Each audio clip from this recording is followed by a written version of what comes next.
તો એક્ટિવિટી 4 ની અંદર આપણે તમારો જે મેઇન પાર્ટ છે એને હવે આપણે સમજી લઈએ.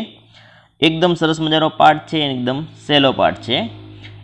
અગાઉ આપણે જે બધી માહિતી જોઈ હતી બરાબર એ તો સમજ્યા જ છીએ, પણ આ તમારા પહેલા યુનિટનો મેઇન પાર્ટ કહી શકાય, એટલે આમાં બરાબર તમારે ધ્યાન આપવાનું છે. ચાલો શરૂ કરીએ. Test the waste.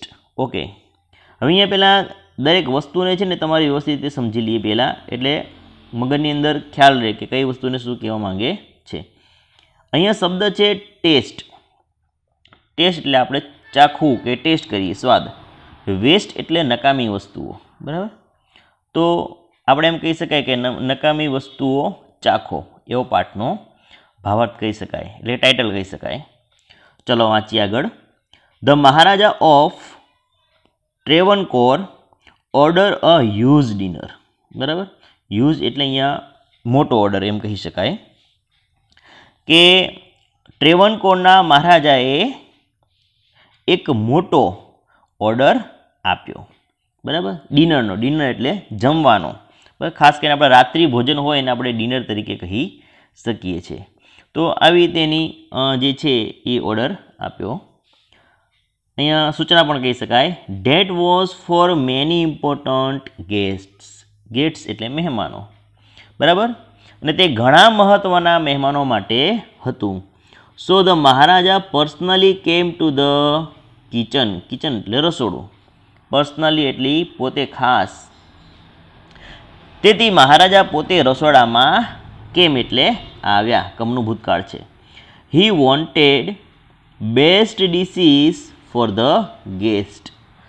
એટલે તેમને મહેમાનો માટે સૌથી ઉત્તમ વાનગીઓ જોઈતી હતી. બેસ્ટ ડિશિસ એટલે સૌથી ઉત્તમ વાનગીઓ જોઈતી હતી.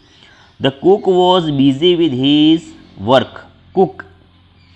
કુક એટલે અહીંયા આપણે વાત કહી શકાય રસોઈયો, બરાબર. બિઝી એટલે કે વ્યસ્ત હતો. રસોઈયો તેના કામમાં વ્યસ્ત હતો. વેન. વેન અહીંયા વાક્યની વચ્ચે વપરાય છે, એટલે એનો મતલબ થશે જ્યારે. ધ મહારાજા કેમ. મહારાજા આવ્યા. એટલે એમ કહી શકાય કે જ્યારે મહારાજા આવ્યા ત્યારે રસોઈયો તેના કામમાં વ્યસ્ત હતો, બરાબર. અને અહીં તમે નીચે જે છે એ ચિત્ર જે છે એ જોઈ શકો છો, બરાબર. આ વાનગી જે છે એ બનાવવાની છે, વેસ્ટમાંથી બેસ્ટ. ચલો આપણે ધીમે ધીમે આગળ વધીએ એટલે આપણને વધુ ખ્યાલ આવશે, બરાબર. કુક. રસોઈયો બોલે છે, welcome my lord, I am happy to C you hear. સ્વાગત છે મહારાજ, તમને અહીં જોઈને મને આનંદ થાય છે. કિંગ એટલે કે રાજા કહે છે, your dishes smell really good. તમારી વાનગીઓની ખરેખર સરસ સુવાસ આવે છે. કુક એટલે કે રસોઈયો બોલે છે, થેન્ક યુ યોર મેજેસ્ટી. તમારો આભાર મહારાજ. કિંગ કહે છે, pointing to the scraps in the basket. Scraps એટલે લાંબા ટુકડા, બરાબર. એની પોઇન્ટિંગ કરે છે. પોઇન્ટિંગ એટલે શું કે પોઇન્ટિંગ એટલે ટોપડીમાં જે વધેલી વસ્તુઓ છે, બાકી રહેલી વસ્તુઓ એ તરફ નિર્દેશ કરતા, કઈ બાજુ ઈશારો કરતા કહે છે. એટલે કે અહીંયા સ્ક્રેપ એટલે બાકી રહેલી જે વસ્તુઓ છે એવો મતલબ થશે. જે બાસ્કેટ પડ્યું છે એ બાસ્કેટની અંદર સ્ક્રેપ્સ પડ્યા છે. સ્ક્રેપ્સ એટલે બાકી રહેલી વસ્તુઓ, એટલે એ બાજુ નિર્દેશ કરતા જે છે એ મહારાજા કહે છે. શું કહે છે? What is there in the basket. એટલે બાસ્કેટની અંદર શું છે? કુક રસોઈયો કહે છે, that is vegetable waste. Vegetable waste એટલે કે આપણે એમ કહી શકાય કે શાકભાજીનો બગાડ, એવું કહી શકાય, બરાબર. તો કે એણે એવું કીધું કે તે નકામા શાકભાજી છે. Your majesty, I will throw it અવે. મહારાજ હું ફેંકી દઈશ. હવે મહારાજ શું કહે છે? કિંગ કહે છે, no no, you can not waste all the vegetables. શું કહે છે? ના ના, તમે બધા શાકભાજીનો બગાડ ન કરી શકો. ફાઇન્ડ અવે ટુ યુઝ ધેમ. શું કહે છે? ફાઇન્ડ અવે એટલે શોધી કાઢવાનું, તેનો ઉપયોગ કરવાની રીત શોધી કાઢો. એટલે કુક રસોઈ શું કહે છે? Surely I will. એટલે કે હું ચોક્કસ તે શોધી કાઢીશ, એવું કહે છે. આગળ જોઈએ. ધેન પછી the king left the kitchen. હવે જે રાજા હોય છે એ શું કરે છે?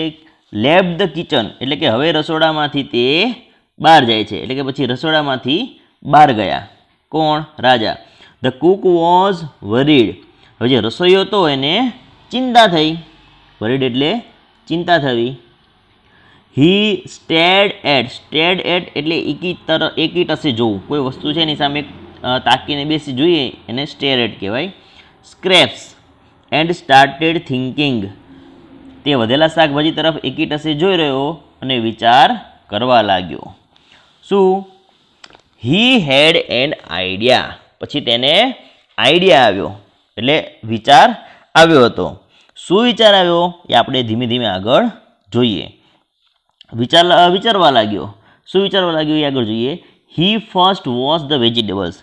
તેણે સૌથી પહેલાં જે શાકભાજી હતા એણે ધોયા. ધેન પછી he cut the vegetables into long strips. લાંબા ટુકડા. લોંગ સ્ટ્રીપ્સ એટલે લાંબા ટુકડા. પછી તેણે શાકભાજીના લાંબા ટુકડા કાપ્યા. He put them in a big pot. Pot એટલે મોટું વાસણ. તેણે તે એક મોટા વાસણમાં નાખ્યા. પછી he started to cook it. પછી તેણે રાંધવા લાગ્યો. કુક એટલે રાંધવું અહીંયા. હી ગ્રાઉન્ડ. અહીં ગ્રાઇન્ડનું ભૂતકાળ છે. ગ્રાઇન્ડ એટલે વાટવું, બરાબર, અને એનું ભૂતકાળ છે એટલે કે વાટેલું. He ground some fresh coconut, green chillies and garlic together.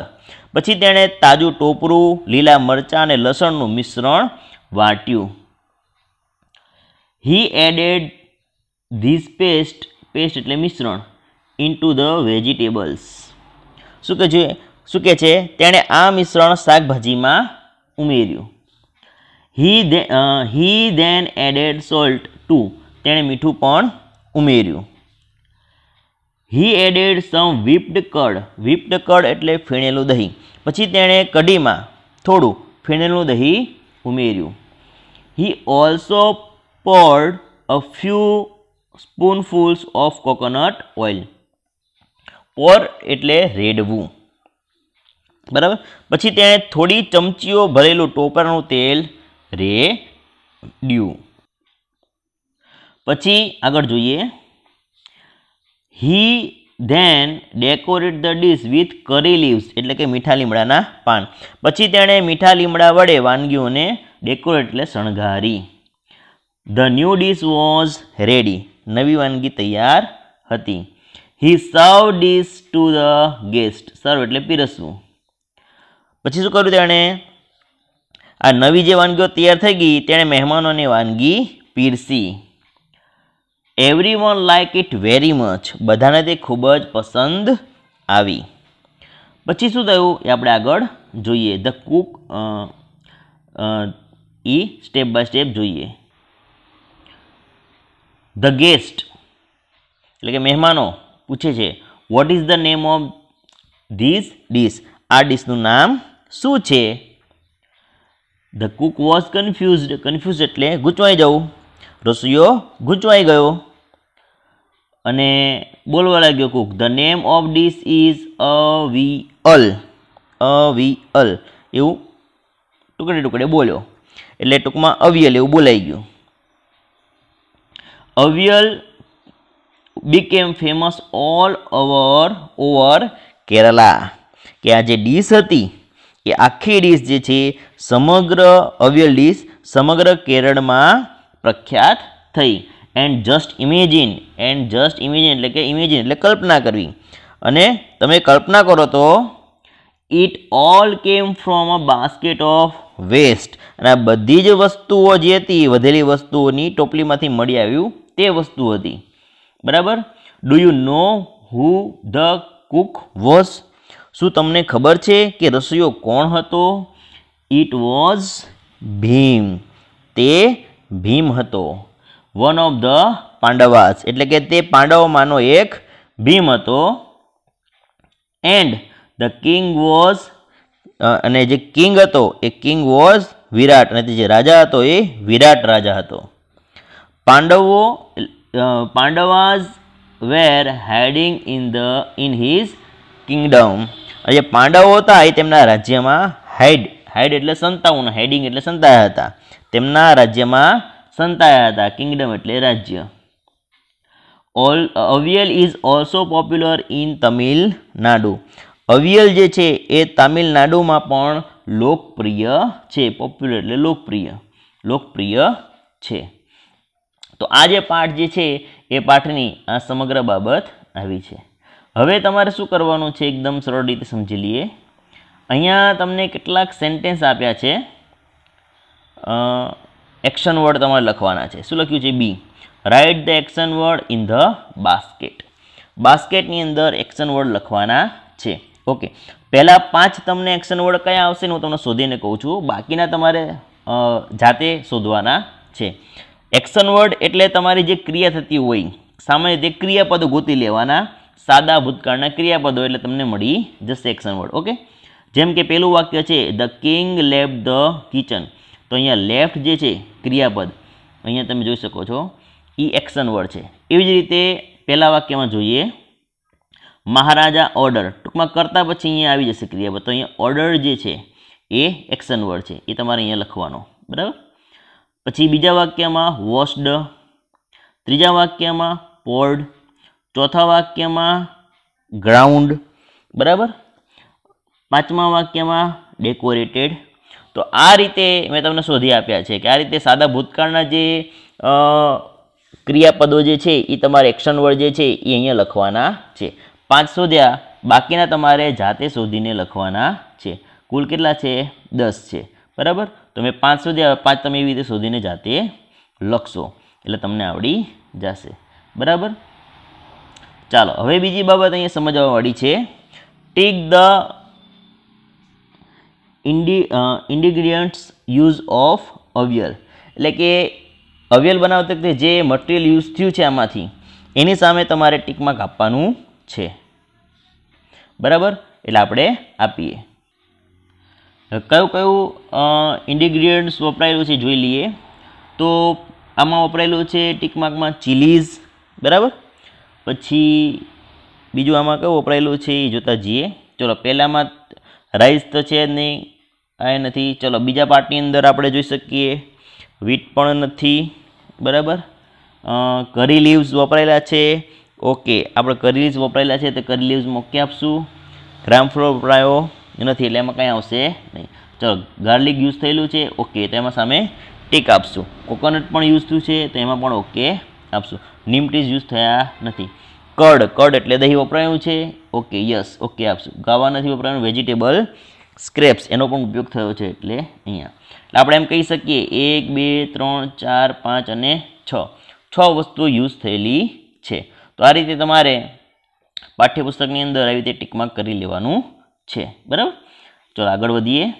True ફોલ્સની અંદર આપણે જોતા જઈએ એટલે ખ્યાલ આવશે. તો ટ્રુ અને ફોલ્સ હું નિશાની કરીશ. બરાબર. લખાશે નહીં એટલે તમારે ટ્રુ ફોલ્સ લખી નાખવાનું. ચલો, પહેલું જોઈએ વાક્ય the king order a dinner in the palace.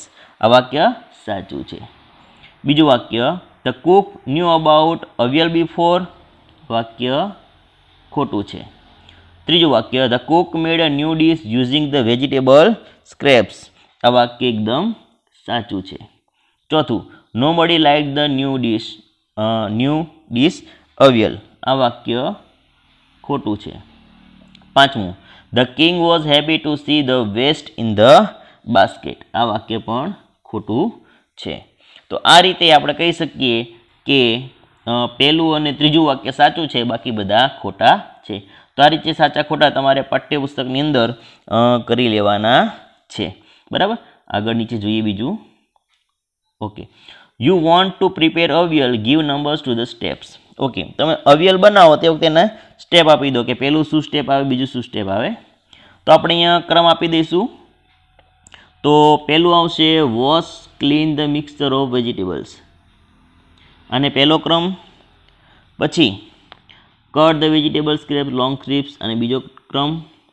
Grind some coconut, green chillies and garlic, અને ત્રીજો ક્રમ. બરાબર. પછી whip some curd and mix it, અને ચોથો ક્રમ. pour some coconut oil in on top. અને પાંચમો ક્રમ અને decorate it with curry leaves અને છઠ્ઠો ક્રમ અને અવિયલ ઇઝ રેડી અને સાતમો ક્રમ. તો આ રીતે તમે દરેકને ક્રમ આપી દેશો એટલે આખી જે પ્રોસેસ જે છે બનાવવાની આપણે ક્રમ આપી દીધા છે. ચોપડીની અંદર તમારા રીતે ક્રમ આપી દેવાના છે જેથી સહેલાઈથી આ વસ્તુ ક્લિક થઈ જાય. ઓકે, તો આ રીતે કરવાનું છે. ત્યાર પછી આપણે નીચે જોતા જઈશું. અહીંયા આપેલું છે અહીંયા the net the recipe to the class. આ તમારે લખવાનું નથી.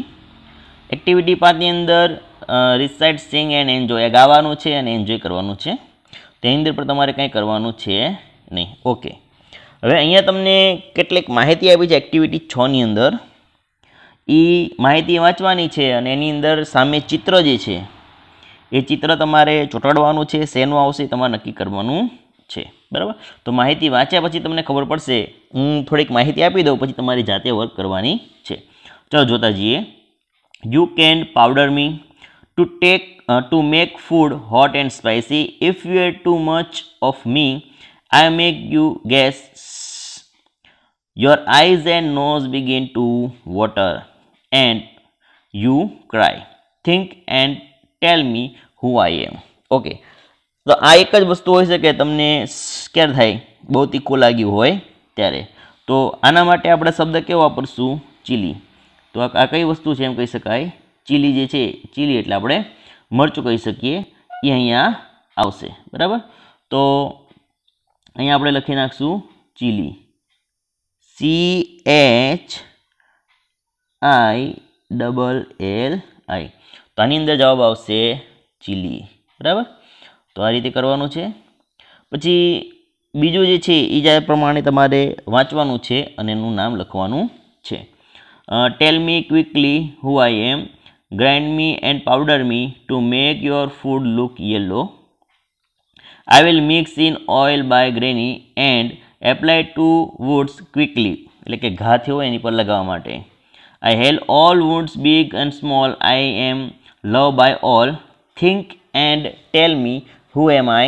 Tell me quickly who am I. Okay, ઘા વાગ્યો એટલે આપણે તરત જે દવા કરીએ છીએ એને આપણે શું કહીશું? અને રસોઈની અંદર વપરાતી પીળા કલરનું જે હોય એને કહીશું હળદર અને ઇંગ્લિશમાં એને કહીશું ટર્મરિક. શું કહીશું? ટર્મેરિક. તો અહીંયા આપણે જવાબ આવશે ટર્મરિક. બરાબર, એટલે અહીં લખી શકીએ. હું અહીંયા લખું છું TURMERIC.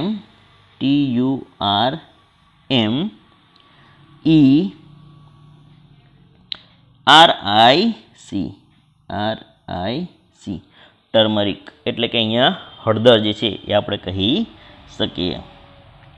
તો બસ આ રીતે તમારે બાકીના જે કાર્ય જે છે એ જાતે પૂર્ણ કરવાના છે.